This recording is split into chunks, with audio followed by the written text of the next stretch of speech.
to you from underneath a peach blossom. It's time for an episode of Be Awesome. Find positivity throughout your life and work, just like our mascot rooster, Steve the Jerk. Hello and welcome to another episode of the Be Awesome podcast. This has been a very active day. We just finished recording the audible version of the book, which is exciting. And we have a guest today who I got to meet, a month or two ago, a couple months ago. If you listen to the episodes and you listen during COVID, all of my episodes were around my town of Easton, Massachusetts, which is in the South Shore, Massachusetts. It's a pretty amazing community. We have a lot of green space. We've got a lot of history, pointed shovel. The inventor of the chocolate chip cookie, she lived in Easton, so you're welcome. But one of the cool things that we have in town, which my family has taken advantage of over the course of both our boys growing up, is a place called Sheep Pasture. And a couple months ago, I went in because I was having some technical difficulties of registering our youngest for camp, and I met their new executive director, That's right. Jenn Smith. So welcome to the podcast, first and foremost. Not your first podcast. Not my first podcast rodeo, Okay. no. All right, so you're a seasoned veteran with all of this, and you brought your manager with you. Yes. So this is a first. We've never had production managers that come in with my guests. So she's 7. She's 7 and she has a stacked resume. Yeah, well, that happens. That's great. That's most 7-year-olds do, with at least according to them. Yeah. So tell us a little bit about Sheep Pasture, the space, and then what I got to see, which was the 2 cows. How are they doing? They're so good. Charlie and Bucky are the best. Well, for those of you who don't know about the Sheep Pasture, which is really a nickname, but the official name of our organization is the Natural Resources Trust of Easton. And this was formulated back in 1967. What we know as our campus today, which is about 140 acres, which houses 14 walking trails, a lot of historic buildings. It was gifted in the form of a trust. Elise Ames Parker grew up on that property, and on the day of her passing, decided to leave this amazing grounds in a trust form and let it be a community space for all to enjoy. And really, the mission of the Natural Resources Trust of Easton, the NRT, is to really serve out the mission of conservation, the joy of nature, and we do that also through a big piece of environmental programming. So for the last 30 years, we've done school programming and offered vacation programming, public programming, hikes for all to enjoy for a very long while. We've had many different directors, a really great staff, and we've recently started to acquire new animals and do a kind of a fresh take. So Charlie and Bucky are an example of what that is. So Charlie and Bucky are 2 Highland calves. Yep. And they are the celebrities. Little cows. They're little babes. Yeah. They're little. I had to bottle feed them. Yeah. I haven't bottle fed anything, since 87 now, Yeah. so 7 years ago. Yeah. But yeah, they're And you've very got cute. chickens. There's chickens. They've been there forever. We have chickens, and we actually just got 3 pheasants, 3 Okay. Lady Amherst pheasants. We have Are they going to be free range, or are they going to be in? in the pen. It Okay. keeps them safe because of predators, so Yeah. we don't want any carnage happening on the campus if we can avoid How are the it. cows with predators? Like they're kind of small. Like, will they keep? The only predators we worry about are Stonehill College students that may want to hop a fence and maybe hang out with a cow or do ride the this. cows. But other than that, they're good. Yeah. They're good. And we have two rams and 1 sheep. Yeah. And her name is 13. She's on the older side. Yeah. And we have 1. That's it. And are there more animals in the making? Like, is this like? Yes. And what do you guys have, like a wall map that's like putting the family tree of what we're gonna? Yeah, we Yeah. do. We do. I mean, Oh, that was a joke, but okay. we do. We have like a Venn diagram of all the things, how they're gonna like fit in. Yeah. But we have our cows, and once we're gonna be building a brand new barn, once we move our cows over to the barn, then we can really rip open our capacity of taking in more animals. Yeah. And where do you get them? Do you mean It really depends, although Facebook Marketplace? yeah, you can get a really good deal. You can get a good deal. No, I mean, we could probably rescue a few animals, but there are a lot of really great local individuals who are really big into farming. I've been talking with the Grant family, Ryan Grant. He does a lot of he's the one who actually gave us our pheasants, and he's got access to a lot of really cool animals. Yeah, I was thinking about that because I don't know what it is right now or if I'm just paying more attention, but there are a ton of surrendered livestock. Yeah. You know, people that are specifically hoarding. There was just one that had like 117 goats and That's too many goats. All sorts of animals in their property, and they were surrendered to what's the name of the place that they surrender them to? It's like an MSPCA, but it's for large livestock, for larger livestock. Because there's a lot of it out there, and it just seems like sheep pasture would be a great place for them to call home. Yeah. Because we've had pigs there. We've had peacocks, turkey. Yep. Ducks. There were rabbits at one point in the barn. Yes. And there was what else was there? There was a big cow. That was Simba. Yeah. That was Simba. I'm not going to ask. Well, I had the opportunity to maybe get two peacocks this week, but I was turned down because they're apparently very loud and extremely disruptive. They're disruptive, I don't know, but they're loud. Well, disruptive in the sense of we have a few tenants that live on the NNRT property, and they're not quiet. Yeah. So it is disruptive, and I guess their cries sound like help. Yes. So people would call Louis, who is our longtime animal steward, saying someone's yelling help. Someone's in trouble, and it was really just the peacocks. Yeah, and you'd want to let them be free. I don't think you'd have a space like a caged-in space big enough. Yeah. There's a park in Austin that has free-range peacocks. Yeah, and we toured it. Went and walked around last year, and they literally sit up on the roof, and they just make all sorts of. They're beautiful. They are, but they are they're loud. They're louder than guinea hens. Yes. That'd be cool if you had guinea hens walking the property. That's what my thing. I think you should. My personal opinion: get like 100 guinea hens and just have them walk the property, because it probably freak a bunch of people out. But they eat all the bugs. They do, but again, we have a lot. We have the predator thing. But my parents used to have a pair of guinea hens that would walk around their house every night at the same time. We called them Merv and Ethel. Yeah, and they took their nightly walk. They are beautiful. They do a fairly good. They're not smart.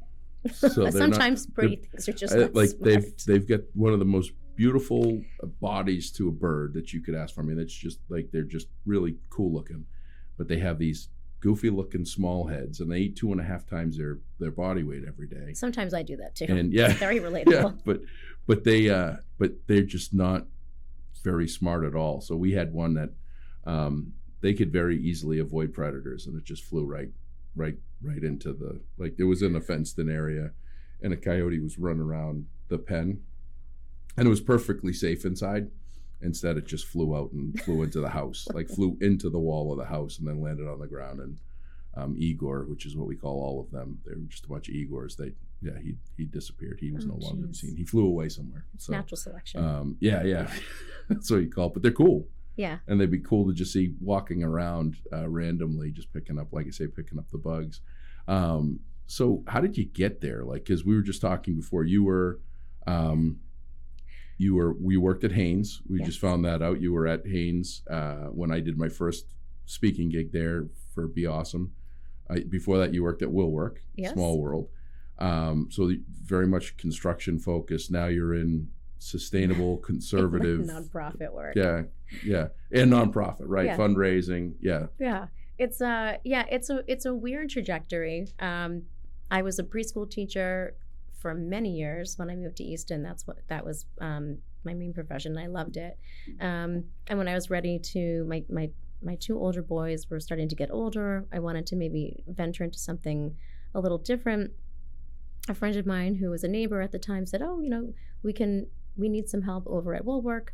They travel, they do a lot of business shows." So I did that for a while, and then the 2 current owners, the Haynes brothers, Mike and Brian, I met them through my boys. They were baseball coaches, and they said, "Hey, you know what? Why don't you come on over and try this out?" And I loved construction. I used to joke I used to make the joke many times, I still make it today, that being like a preschool teacher and being in construction is the same. It's just building blocks and just bigger tantrums. Yeah. It's the same premise, and problem solving and people oriented.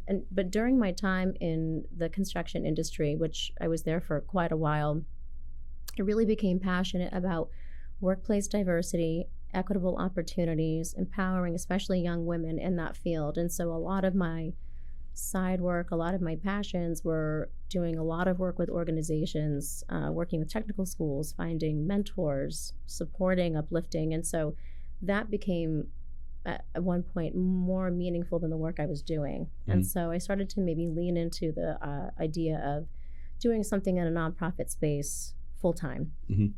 And at that time, my very good friend, Makiba McCreary, had moved on from the MFA in Boston to run an organization called the New Commonwealth Fund, which is a racial equity social justice fund. Okay. And so I hopped aboard, and I worked there for many years, about a year and a half as the COO. Mm-hmm. And it was a really wonderful experience, and but a really long commute.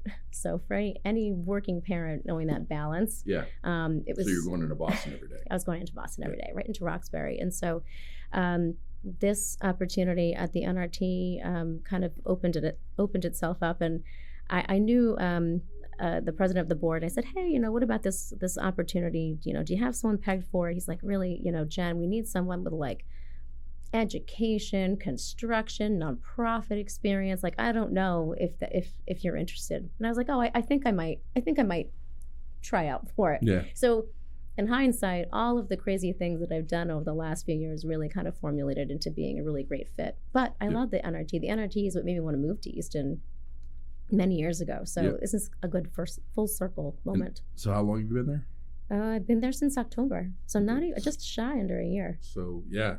And so, a year is not long in career. It's a long time, and I guess life is 9 months. A lot of stuff happens, right? It's been a busy 9 months. Did you start before or after the Harvest Fest? I hadn't started yet. So it was your first event? Yes. Yeah. Good. Yeah. And then the camps and the school programs. What are some new things that what was your biggest surprise from outside looking in? Like you said, it was you moved here. One of the reasons why you moved here was that. What was something that was like a surprise to you about it, or something that you didn't expect? And then what do you think some of your greatest wins are so far? Because you've done a number of things in a short amount of time. Yeah. The cows, that was something that you put together? Was that already in the making? But I think that was something that was a vision of the board prior to my coming to the NRT. And so, but it was something that was vocalized and communicated, like, hey, Jen, like, we really want cows. Can you make this happen? And you've had to handle the fundraising effort for the barn. Yes. I was trying to understand. You're raising money for a barn, because I saw the cows and I'm like, yeah, let me see how I can support this whole thing. And you're like, oh, we're having a barn dance or something. I was like, well, that sounds like fun. Have a good time. It's like, I don't do that dozy do. Yeah. I think the thing that surprised me the most, but which is a pleasant surprise, is how rich in history the NRT is. Because it's been around for so long, but also because Elise Ames Parker was there all of her life. I mean, there are journals she kept about the gardens from like 1924, and maps and the history of the NRT just kind of always unfolds in such a really special way. That's a great surprise to me. The things that I'm really the most proud of, aside from being able to be there in this role and working with the team that I have, is they're really great people. And a lot of people, I have Jean Crandall and Louis Hain that have been there for almost 25, 30 years for each of them. Oh, yeah, Jean's awesome. They have a lot of great historical knowledge, and they really help that big machine go, and they've been doing it for many years. But the thing that I'm really proud of, because I'm such a people person, is a lot of the community outreach.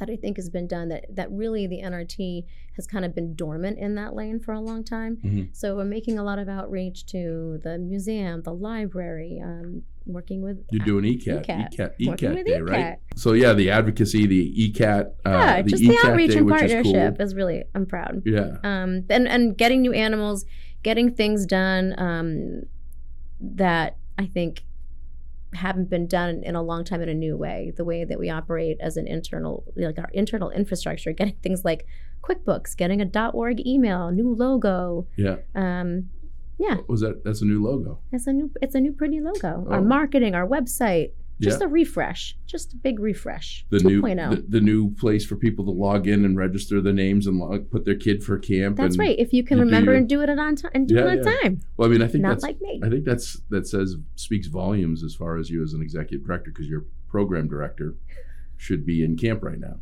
and she got put on a wait list. That's correct. Listen, I think don't do as I say, not as I do. Yeah. I'm human. Well, that's impressive. I think the hot messness of my aura can be relatable in many levels. Yeah. Well, let's touch on the camp, because that's it's good stuff. You've obviously booked. Yeah. So that's 8 weeks over the summer. Yep. It's been 8 weeks. We've been doing it for so many years. We have our staff. We have Nathan, who is the education director. We have our 2 full-time environmental educators, Hannah and Jess, who are awesome. It's just a lot of high energy, really knowledgeable about science and nature and how to approach things with kids to make them really interesting and fun. And then usually in the summertime, we'll hire outside staff, just like part-time counselors. We have a returning counselor this year. Her name is Kayla. She's studying to be a school librarian, but also loves kids. And so we have like a CIT program. So for some of the older kids who've been doing the camp, they come back. Counselor and training. And every week is a different theme. And it's a mix of adventure camp, science camp, just art. Recyclable fashion show. The Trashin' Show. The Trashin' Show. The Trashin' Show. I mean, honestly, I was like, what are they doing? Like, where do you think? Yeah, like, where do they come up with this stuff? It's like, good. Yeah. It's good stuff. Amy's like, what do we bring for recycled materials? I'm like, bring recycled materials. Bring a box. You could bring cans. Bring liquid death water in an aluminum can. Yeah. Liquid death water cans. Build a belt out of it. The other day I was walking up the trail. I always try to pop in because I miss not doing sometimes the kids stuff. So I'll travel, and they were all on the little footbridge by Old Bridge Path, and they were all catching snails. They had their shoes off, their feet in the water, and catching snails. Like, that's getting kids out to enjoy nature without a screen, without purpose other than just enjoying it, is really special. I don't think we often allow ourselves to do that. So it's a good time. Yeah, no, it definitely, you see, I drove Chance over there this morning, and he was like chomping at the bit because everybody was out in the little doing the games. Field doing the games. And he's like, Papa, we gotta go. And I'm like, there wasn't a rush 15 minutes ago. Where's the rush now? He's like, I want to get in before the game's over. And I was like, well, all right, there you go. There's the enthusiasm. There's the excitement. Get going. And so, and they put a full day's work in. I mean, they definitely are getting out and exercising and moving and learning about nature and different things. A curious question. Adam and I were talking about this earlier.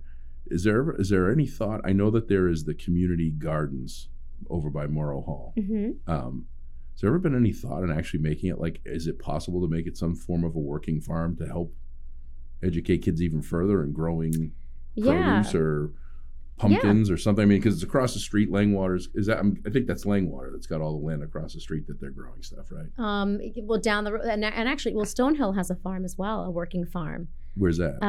Stonehill it's adjacent. So if you are at our community gardens, directly to the right is where the facilities and all the farms. And actually, there's a new female farmer who is leading that entire operation for Stonehill. Over by the solar panels? Yeah, I think her name is Laura Mooney.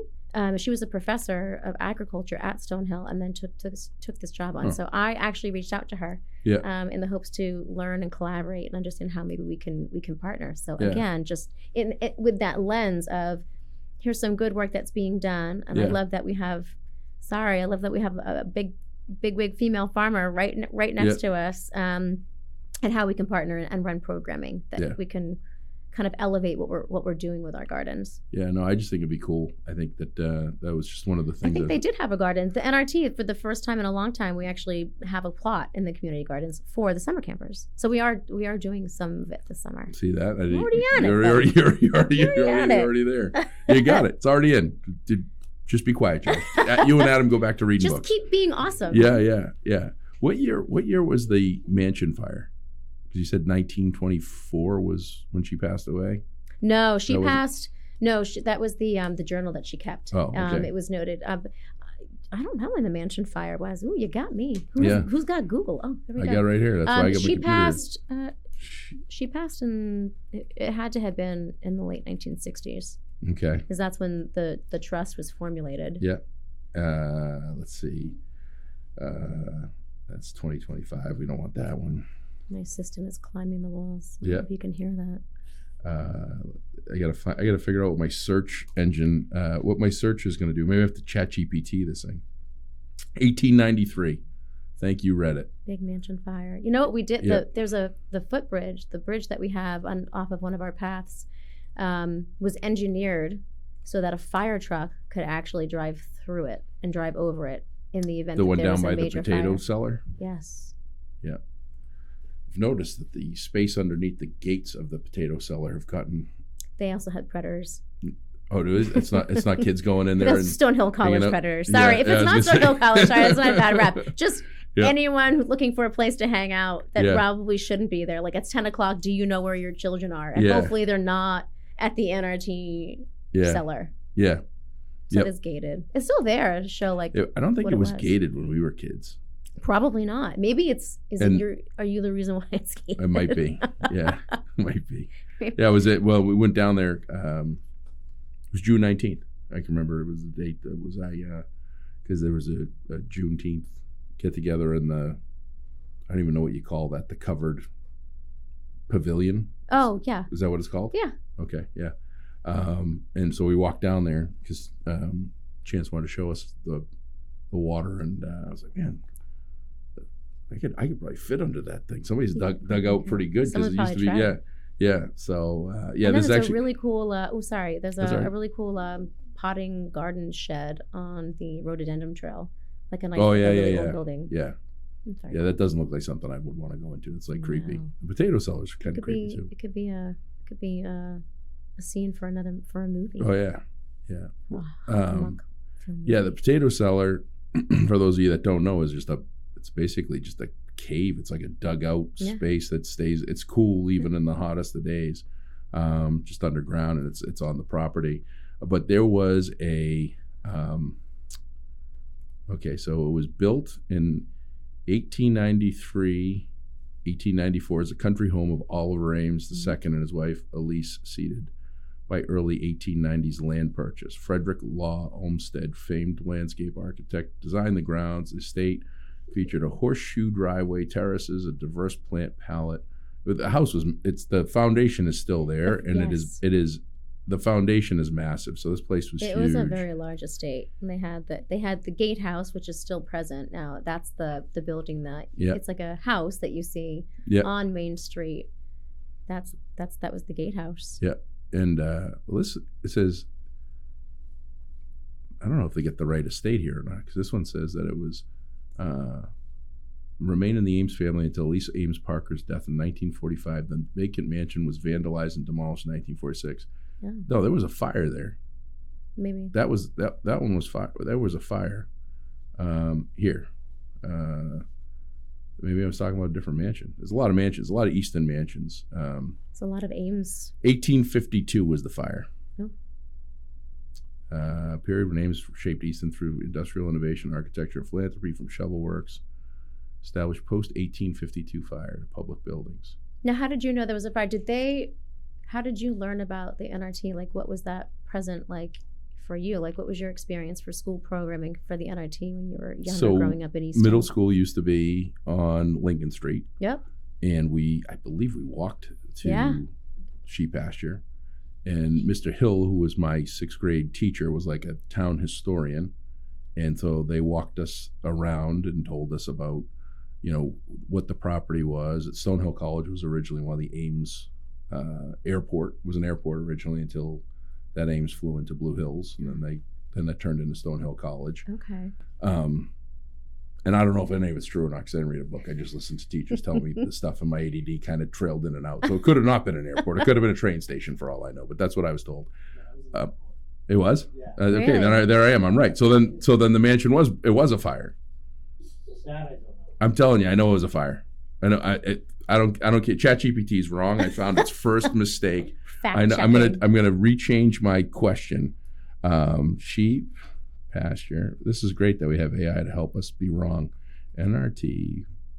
And did you go every year for a field trip at the NRT? No, we only went once or twice. But as kids, we went there all the time. We rode our bikes. We were around. There was people there that worked there that were always telling us something, whether it was, something in the field, the animals that were there. It was probably Louis. Could have been. It's been there forever. Yeah. Yeah, could have been. I mean, that was just it's always been a cool place. Yeah. Wow, maybe it wasn't a fire. Now this is really making me question what I know that we were told it was a fire in school at one point, but it says it was not burned down, but it was vacant and vandalized after 1945. I've been living a lie. I've been living an absolute lie. I feel guilt, but I also feel we're getting to the bottom of this. There was a fire someplace in Easton. Something burned, and I don't know what it was, but it was apparently not this house. Well, I'm sure. Have you ever heard that, Adam? You've probably heard that. Fires were so common back then, though. Factory caught on fire. Yeah. The factory. When it moved to here. I'm so good at making stuff up. Across the other side. Yeah. Yeah. Okay. Well, that's great. I also think I might have told somebody that the Ames, Iowa was named after Governor Ames because that's where the Golden Spike was laid and the East and the West Railroad was connected. It's only off by 1,500 miles, but that's not a big deal. Neither here nor there. Yeah, it was like Colorado where that would happen, but I'm not even close to it. I like to ask everyone's experience of the NRT. I didn't grow up in Easton. Because there, obviously, as I'm kind of onboarding of all the historical knowledge and all the things that we used to do, still do, things that have fallen off, kind of by way of just rituals and traditions. There's a good friend of mine, Janine Foy Verducci. Yep. She was telling me that she remembered where there was something that would happen at the end of a year where the parents would cook. This is when the carriage house had a full working kitchen. But the parents would cook a spaghetti dinner, and I don't know if it was like for 8th grade. And they would cook a dinner for all their kids, and then they would walk through like candles and like have this like spaghetti dinner celebration. That's Northeastern. I live in Southeastern. We don't go to the carriage house.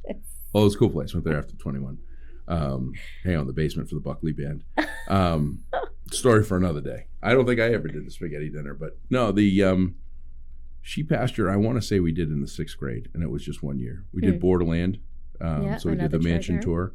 There's so many like that's the thing that I think is that I like seeing the things that you're doing, the why with Waterwise, which is every 1st or 2nd grader in the town learns basic swimming, and how to try to stay above water and everything else, and that's not something that happens in every community. And I think that I asked about the growing of produce and pumpkins or corn or native corn to make decorations or something. That's one of the things that I think all towns needed to help with is getting kids to remember and understand where food comes from. And we're very lucky. Like if you go to, I think it's Ward 6 in Washington, D.C., did some work with a hockey rink, the only full-size hockey rink, DuPont Ice Arena. It's a food desert. It's like the middle of a big city, and there's no food for miles, no sources of food. And so they built a garden, and they grow produce, and they have a produce stand out on the corner on the weekends to help provide and help educate people where food comes from. And I think that's something that's definitely missing, and that I think a lot of us take for granted because we can just go. I mean, when we were growing up in this town, first of all, when we were growing up, there was no grocery stores, none. So then Shaw's came in the early 90s. Now we've got Big Y, Roach Brothers, Target. We've got all these food sources that people kind of get away from actually seeing the work that's involved to grow it.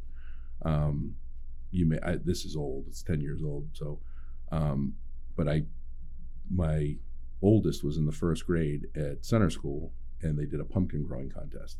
And I ended up having to paddle a giant pumpkin down a river a couple times. But I thought it was really cool because you watch these kids who have no idea how to grow a pumpkin. They just go to a store and get it. And all of a sudden they're growing a 46-pound giant pumpkin. Mm-hmm. They're like proud about it. So, but those types of programs, like the outdoor programs, the programs like just taking a tour and hearing about how a mansion burned down and it really was just vacant and got tore down years after and just crushed all my dreams and hopes of what I thought I knew I was talking about. But learning about, all the different types of birds. How many different types of birds are in NRT? Because it's like, there's at least, we have Carl, who is the animal that has been with the NRT the longest. He's a ringneck dove. Mm-hmm. He's like the oldest animal with the NRT. Yeah. Well, but yeah, we have like 4 different kinds. Yeah. Soon to be more. We have turkins. So for those who visit the NRT, they're the birds that look like they have turkey heads and chicken and chicken bodies. Yeah. Turkins, regular we have turkins, pheasants, hens. But like walking around, like flying in the like property. Birds. Oh yeah, no. So when I was at the vacant burned down mansion foundation, I was sitting there one day and this guy comes over and he's got binoculars and all this stuff and he's got a book and I'm like, what are you doing? He's like, do you know how many different species of birds are here? I was like, yeah. No, because you can hear them. Mm-hmm. Like, but they hide in the tall grass or whatever they're doing, and he's like, oh, look at this. This is a spotted whatever. And I was like, great. I was just here for some quiet time, but you just go ahead and keep talking to me about the different types of birds. But everything, you've got hawks, you've got, I don't know what other birds. Cardinals, yeah, blue jays and everything else. Like there's a lot of different. I want to start doing programming for kids, but also for adults, for people who beekeeping and bird watching, watercolors. Do you have bees? Not yet, but so you're gonna you guys gonna jar honey. Yeah, there's a friend, the director of a daycare that I worked at in Boston for many years. She retired and became a beekeeper. She came and did a program at the NRT just a few months ago. It was one of our most popular programs that we've done. It's interesting, and I love that viewpoint of, we forget where food comes from and how we used to source it many years ago. People had root cellars because they would grow and harvest and to save it and store it and supply it for months in the future. Right. I was actually, and we have hens that lay eggs. We have eggs for sale at the NRT. And I was asking Jaquay, who's one of our animal stewards, I'm like, how long are eggs good for once they're laid? She's like, I think it's like 2 months. And it seemed crazy because if you go to the grocery store, it's like 2 weeks because they travel. They're not fresh eggs that you're buying. Mm-hmm. Essentially, a freshly laid egg that you can eat can last without being refrigerated for almost 2 months. With refrigerated being a little bit longer, but 2 months. Mm. I mean, you think about that, just like that layman's perspective of, if I go to the grocery store, it gives you a 2-week expiration because it's been packed on a truck and it's been schlepped across country, and by the time it gets to you, it's almost 2 weeks to expire. Wow. Yeah. It's just even that lens. It's crazy. I just go by suggested dates. It is a suggestion. But now that's kind of bad because it's probably 2 months old and on borrowed time. Realistically on borrowed time.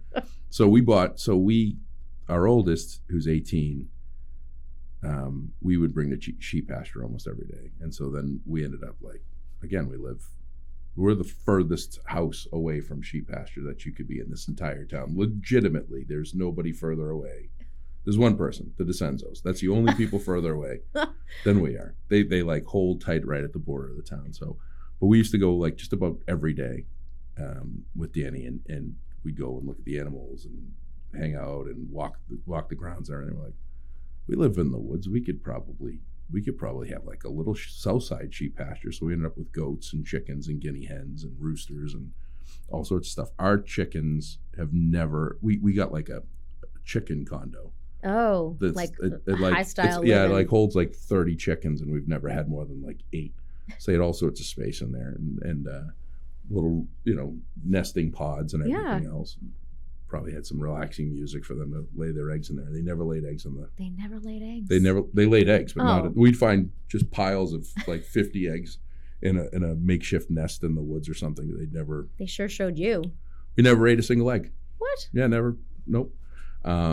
And the guinea hens lay little eggs. Yeah. They would lay eggs in the barn, but I was a little uneasy about those. Those are just different eggs. I just wasn't sure. Yeah. Yeah, I get that. I don't know if I would make an omelet with a guinea hen egg. So do you guys collect the eggs? We do. And you we sell them. Yeah. I didn't even know that. Yes, you have to be a member if you want to. If you want to be eligible, I think you are. Yeah, because if you'd like to attend, if you'd like to sign up your kids for camp. So again, like. So where do you sell the eggs? In the main office. Come on down. So people come down every day and they just buy eggs? It's not an exact science. Like it's not like a grocery store where we just always have eggs at the ready. But pop into the office and ask if we've got eggs, and they got a 2-month shelf life. We pack them up. Yeah. Wow. I didn't even know that. See? How much are they? $5. It's a steal. And they're very popular. I'm amazed. It's a whole side operation. Yeah. It's a whole side operation. Well, I mean, what do you have, like 50 chickens? I don't think, maybe just shy. Yeah, so if they're all laying eggs, then that's 4 dozen a day, give or take, at best. Mm-hmm. People don't realize that they only lay 1 egg a day. Like a really good producing chicken might do 2, but that's not every day. No. Yeah, it's a lot of work. Yeah. $5.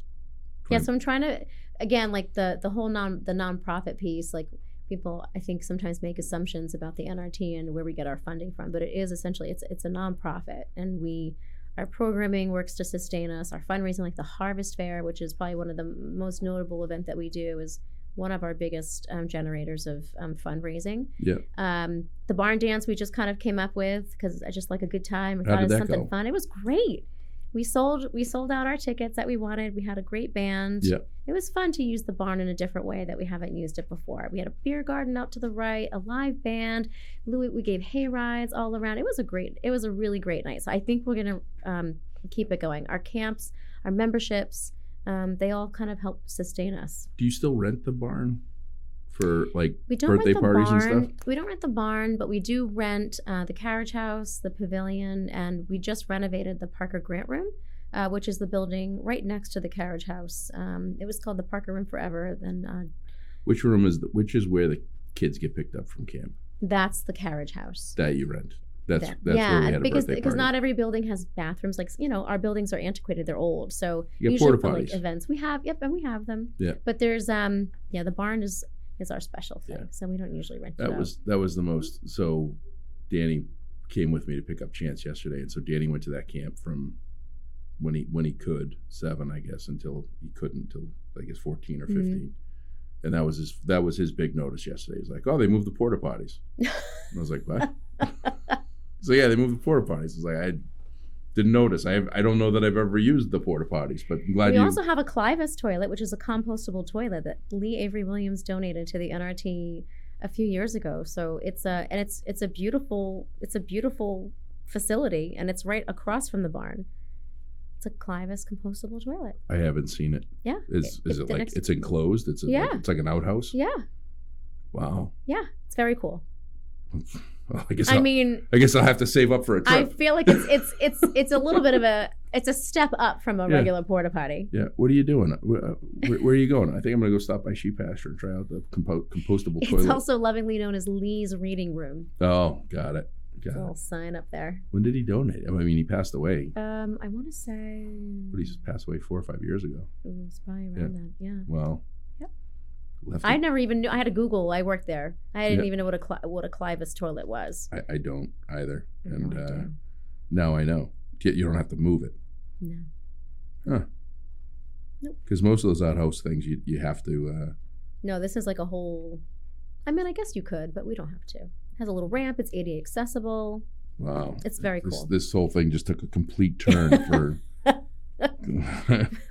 What is over there? A compostable toilet. Yes, a compostable toilet.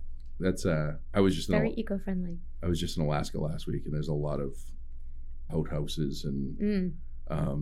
You're in Alaska. That's very cool. Yeah, I was in. That's a bucket list. I was there. I was in Juneau, so which didn't get. There was the earthquake and tsunami risk yesterday, so I missed that. Yeah. What was the travel like there for you? How long does it take to get to Juneau? Did you have to take a little? Yeah, so no, Juneau is you fly to Seattle most of the time. You either fly to Minneapolis, St. Paul, Los Angeles, or Seattle, and then from Seattle it's 900 miles, so it's 2.5 hours. So it's 6 hours to Seattle, and then depending on, like, I had a 3-hour layover. So it's 6 hours to Seattle, 3-hour layover, 2 hours. So it's a 12-hour day. 14 hours. It was 14 hours. I think it was delayed longer. And then the flight back, I left at 5 a.m. Alaska time, and I got in at 8 p.m. Now, is this just like a vacation trip, No, or was no, this no, like a work no, I trip? haven't been on a vacation trip to Alaska yet. The vacation trip to Alaska will be a cruise, and I'll probably be in a walker because that seems to be what the timing of it looks like. But yeah, yeah. No, if you want to do a cruise like those, everybody that I never want to do a cruise. Just I don't gonna either, put but that there. yeah, no, but Alaska cruises are different. I've Like heard that. Yeah. Yeah, You go to see glaciers and you go in places that anyone else could on go. a boat in the middle of, I couldn't do it. Yeah, it's the inner waters. It's not like like I would do one of those like European river cruises where that's a quick escape and you can the swim to small shore boats, maybe if you yeah. wanted to. Yeah. Well, I mean, it's I don't know. I watch how long it takes to dock and to move. That's the only thing. Like I could see the dock and I want to get off. Like I would probably need a room with no window. That's like even when you fly and you have to wait, if you're sitting at the back of the plane and you have to wait for everyone to get off before you can get off. Like even that's painful for me. There's got to be an easier way with that. There has to be. So sometimes I'll let you out the back of the plane, depending, but never really often. Travel sometimes just has its unfortunate complexities that make me not want to do it. My flight from Seattle, so I was sitting up close to the front. I was the first row after first class, which is like you're better off sitting in the back because then you don't see all the good food and all the drinks and everything while you get a lot of FOMO while you're getting pretzels when you're first class adjacent. Yeah. Pretzels, and it's like, can I get a second water? Like on the second go around. When we're back 4 hours from now, you can ask for another water. We might give it to you. And up that front, they've got nice crystal glasses, the whole thing. Yeah. So, but I always like to be as close because you're right. I don't want to be sitting in the back, like just for waiting. Quick exit. Waiting just purposes. Always a quick right. exit strategy. And there was two kids, a son and a daughter, and the father, and then the mother was sitting in the back, and there was something that happened that the son really wanted his mom. He was upset, and I was sitting in the aisle across from the three, and I was like watching the whole thing, and I was like, hey, you know what? I'll sit in your seat. Where is it? And she's like, no. And a couple minutes later, she's like, oh, I'll take your seat. So I offered it. I offered it, That's and nice. well, I don't know that I intend. Like I wanted to. I was stuck with the gesture. Like I felt like I was in a tough spot. Like I felt like I had to ask, but I really didn't know where she was sitting, and I was hoping like maybe the father would say, "Hey, I'll go sit in your seat." And, yeah. So no, that didn't happen, and so then I got after a couple minutes, she said, "Oh yeah, you can take my seat," and so I had a middle seat, even better, in the back, and the difference between, well, the big thing is what's nice about sitting in the back and waiting is you don't have to wait for your bags. Like if you're sitting up front and you go down the baggage claim, you have to wait for your bags. Yeah. But by the time you get to, if you're in the back of the plane and you're waiting, there you are. You're just like, oh, there's my bag. Traded one wait for another. Yeah, there's always a wait involved. So it's an equitable trade, though. Yes, yeah. We went from compostable toilets to Alaska to sitting where we sit on a plane. As Adam can contest or attest, usually I kind of go on these diatribes and take people on a very interesting journey in our dialogues. Yeah. Sorry. Adam, why didn't you warn me about this one? Give me a little heads up. Huh? Sorry. Good stuff. You can edit this all out. Oh no, Adam That's doesn't. Also the joy. He doesn't of edit anything. See that? We've got 15 minutes and 42 seconds. Listen, there's so much we can cover. Oh, absolutely. But do you want to talk about? So we can go back. We can put the train back on the tracks. Let's rewind. Let's go someplace after the knot fire. And someplace before the compostable toilet. Right, somewhere in between. Somewhere in between all Somewhere of it, yes. in between, but you're going to actually come and speak to our campers on its very last week. So again, when we talk about the things that make me excited, it's community, uplifting, mentoring. And so I'm very excited to provide this enrichment for our campers. I think what I've heard, clearly I've heard you speak more than once. Yeah. I was just back on maternity leave at Haynes Group when you came to speak. Which wasn't memorable, apparently, which I get it. It's fine. I also would like to just state that I had just back from maternity leave. Right? Like, it's probably not even functioning. I got there. Sorry. I got to be honest with you. It was my first go around. It couldn't have been that good. And I probably was back on maternity leave. I probably wasn't really that good at my job either when I first came back. Sorry. Yep. Sorry, Haynes Group. But I was at the event and I listened to you speak. Was it the Chamber of Commerce? I'm trying to think of where it was. It was recently. It was just like in the last 2 or 3 months. I did a 3-minute thing at the Be Inspired Together. I did a Chamber of Commerce thing last year. Yeah, maybe it was Be Inspired. It might have been. I did the Lions Club. Yes. Were you at the Lions Club at the VFW? That's you really? That's a good time. That's those Lions Club. Woo! Maybe that's what it was. But I was. I really love. I love listening to you speak, and I love the message, and I love that.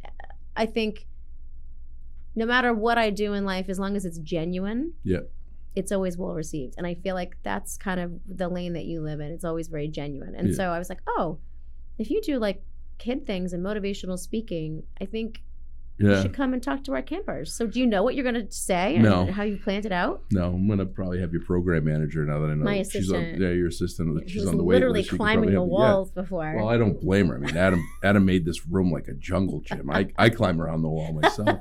After 9 hours of doing a book reading on tape, she's starting again. But I'm very excited. So I listen. No, I've been listening to Chance.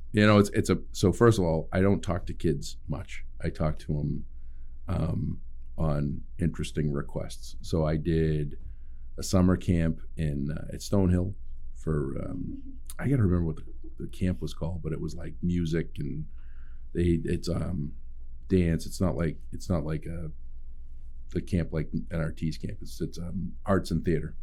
And so they were actually the only group that didn't cancel an event when COVID hit. So I was originally supposed to do that in 2020. And then they ultimately had to cancel, and I went back in 2021. I talked to 450 kids, but they were ages. They were in grades like 7 to 12. Kids are tough. like whether they're yours or someone else's. Yeah, and you have to kids keep them engaged. Yes. Well, the thing is like, I'm 50. Turned 50 last month, and like what second grade looked like for me is a very different second grade for our kids right now. Pressures, anxiety, outside social influence, like just all of the stuff that kids get thrown at them. Like, it's crazy. It was funny because the day after we talked, I was like, I don't even know what I would talk to a second grader. And I actually went to a site visit at an elementary school in Connecticut, and I took some pictures because this is first, second, and third grade. Here it is. And these students wrote, the high school students wrote, what are your plans after high school? And it's, the only work that matters is your own. There's always light at the end of the tunnel. Like, these are posters for second graders to read in an elementary school that the high school kids are trying to say, hey, be yourself. Yeah. Like, I was actually just going to say the things that I focus on yourself. Like, it's crazy. Yeah. Because the pressures, I think the social pressures, I think just come earlier. Yeah. I don't know. I mean, listen. Well, kids are smart. I was just an awkward, quirky kid, but I was nice. Yeah. So I stayed kind of above the fray until high school came, where if you're quirky and nice, like, it doesn't really serve you well. Yeah. We survived those years. But I think those social dilemmas and anxieties and like, where do you fit in? If you don't play a sport, sometimes it can be difficult. Like all of those things, I feel like it comes younger, and I don't know if that's just the way that they're just exposed to so much. Like, I thought about this flight that I was just on. When I think about when I was in second grade, I flew to California with my mother, and people either read or they talked or they journaled or wrote something. Like, there wasn't Wi-Fi, there wasn't a library of 500 movies, and like, I'm sitting in the aisle and I'm looking at just the movies that I can watch, And I'm sitting here going, if my son was with me, I couldn't watch 98% Any of of those them. things, yeah. And people just watch this stuff. And like the screens are there. Yeah. So, I mean, I and- think kids are exposed, unfortunately, kids are exposed way earlier to so much more stuff Yeah. that causes them question. And kids are smart. Like They're kids are processing things way earlier than what they have to process. yeah, And way earlier than they should. yeah. And so they don't know how to process a lot of that stuff. And I don't think that they know where, where the outlets are and everything else. And I mean, I'm very fortunate. Our Chance, he lives life happy. Like he, and he does things, He even slowly. walks like a happy kid. Oh yeah. He just Chance has got he just a smiles. gait. It's just the best. Yeah. He struts like a peacock. He does strut. Yeah. He is Yeah. strutting. It's a happy strut. Yes, yesterday when Danny surprised him, I'm standing there. I'm like, I thought he'd be all excited, and he just had like this little like, hey, I'm cool. There's my brother, and then he comes out and he's like, hey, check me out, and I'm like, what? And he says, yeah. So, but So confidence. yeah, he's got some confidence, and so, but I'm working on because I looked at the group today. If that's the group in 2 weeks, I'm like, what am I going to talk to these kids about? Maybe I'll just give them stickers. That just might Stickers and popsicles. Yeah, stickers and popsicles. You could lead with the stickers Adam, and popsicles. you want to come with me? We'll do stickers and popsicles. I owe Adam some stickers. I got my. He's like, you owe me a lot more than stickers, buddy. I got my sticker. Oh. Yeah, there I am. Oh my god. I got an Avatar sticker. Yeah, I took the idea from Jerry, our last guest, and had stickers made. So Adam, it's of course in pure me moment, I'm like, hey, check out my sticker, and I was like, I'll take a couple. I didn't bring them, so I got to come back tomorrow. So I'll bring Avatar stickers, but I need an Avatar sticker. Yeah, no, I think that I think the sense of community is in what you're doing and what your program is doing and other programs in the town are doing. I think is something that others should take note. And I think the surrounding towns take advantage of NRT programming. Yeah, I mean, I think more so from the school programming, but I don't know how many passersby other. No, but that's what I mean. Like, yeah. are there other? Because I know Easton pulled back some of their programming. They did. So we are talking with Brockton, which I'm really excited about. Brockton great. Public Schools. I think that's a demographic of students and families that don't have a ton of open green space with a ton of I mean, they have GW Fields Park, which is a huge park, but they don't have a ton of conservation nature land.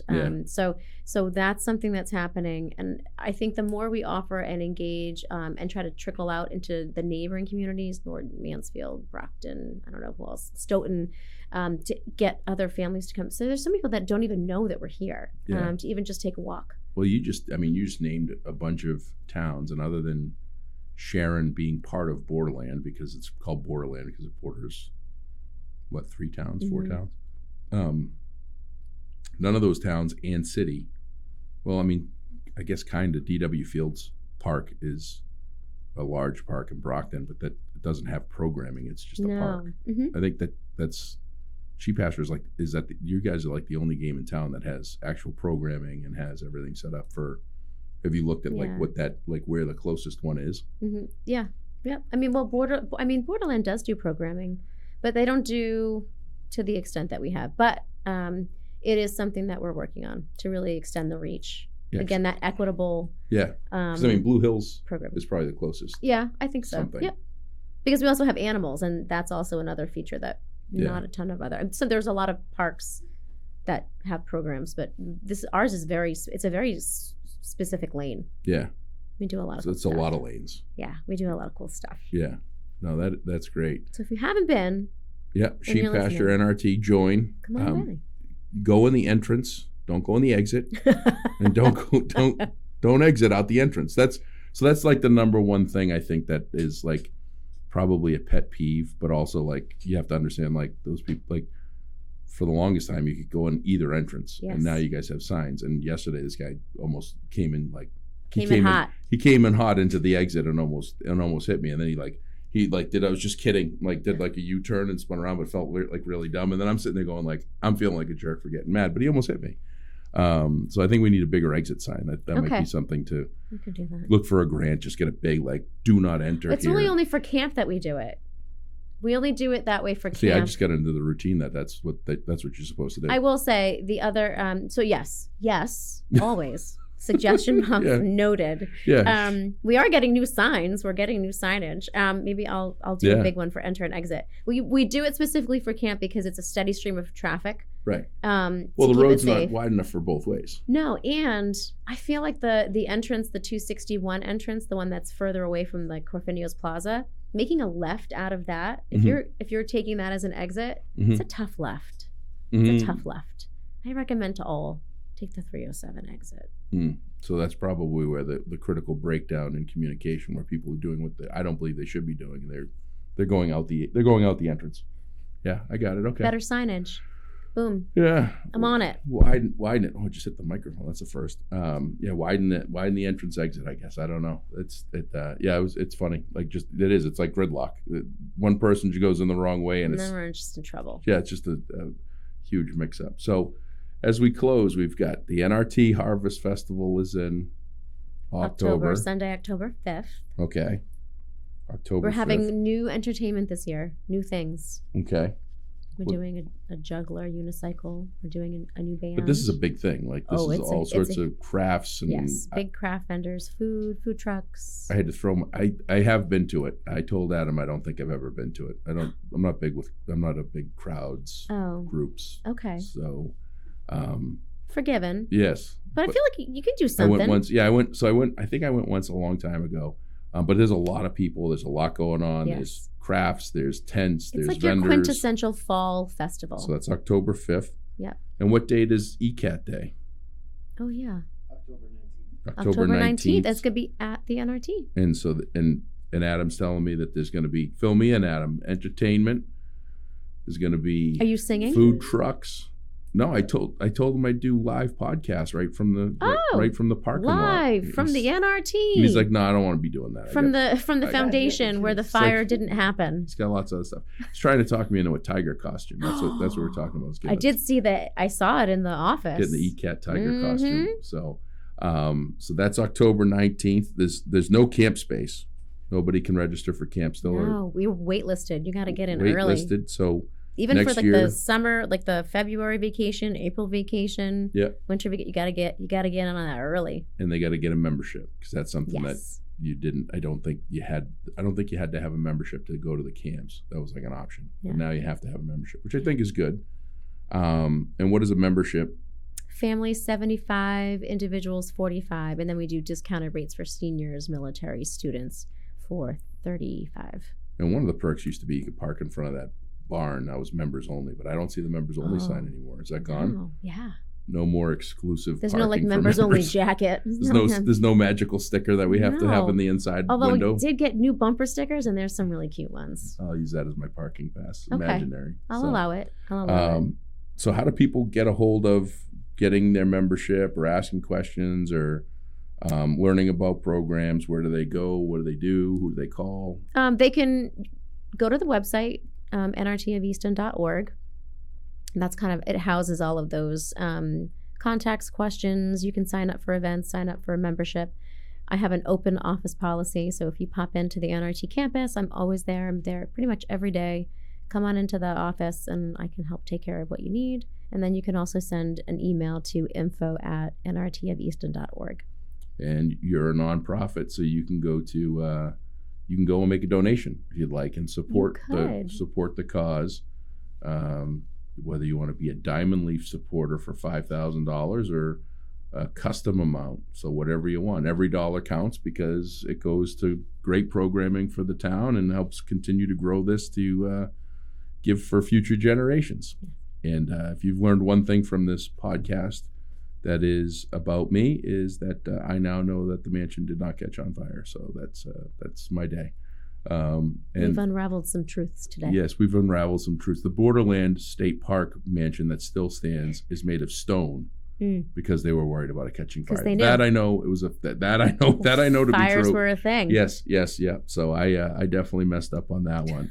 But no, this was great. Thank you, first you of so all, much. for giving to so much to the town and growing and really providing a vision. And Jean's amazing. I mean, she was there when Danny was first going and unbelievably helpful. Nathan's been phenomenal, and all the counselors. Everybody's just seems to be just a really It's a good team. caring. Yeah, I'm it's really a lucky. great team. Lucky. Everybody's laughing over there. They're all having fun. We have a good time. Yeah, so that's important. So if you want to go and have a good time, have a laugh, swing by sheep pasture, start getting involved in the programs, get your kids registered early, go to these great events, and stay tuned for what's next, because I think you've got a lot of great things on the horizon. And go see the cows. The cows are cool.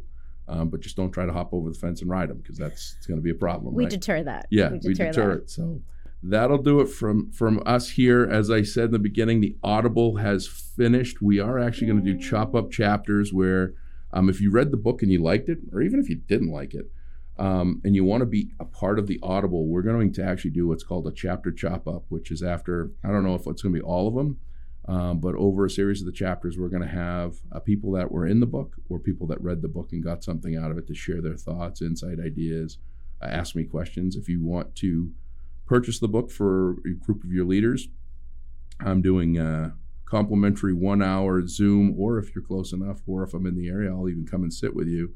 Ask Peach anything. So you can ask me anything about the book, the stories in it, my thoughts, ideas, not all necessarily right, but that's what it is. And you can go to beawesome.com, buy a book, click on that. Every book that you buy on beawesome.com, I personalize. So I've personalized all the 1,759, I think it was, first rollouts, pre-orders, and then every one after that. So, and lastly, I had this book is my first book. For those of you that are watching, and Howard Behar endorsed my book, who was a former president of Starbucks. And he was actually on my flight to Seattle. So he autographed my book. No Says way. to a guy who knows it all, it's all about the people. So that was a very cool experience. So Howard, thank you for autographing my book. Coolest. So that was the first thing that he said. It's the first time he's ever autographed somebody else's book. I was like, I think it's the first time anybody's ever done something like that, but it was pretty cool. So your ratings, reviews, everything, follow, shares, all that good stuff. Greatly appreciated. This is growing and going really, really well. So remember, if you can be anything, be awesome. Have a great day. Come to you from underneath a peach blossom. It's time for an episode of Be Awesome. Find positivity throughout your life and work. Just like our mascot rooster, Steve the Jerk.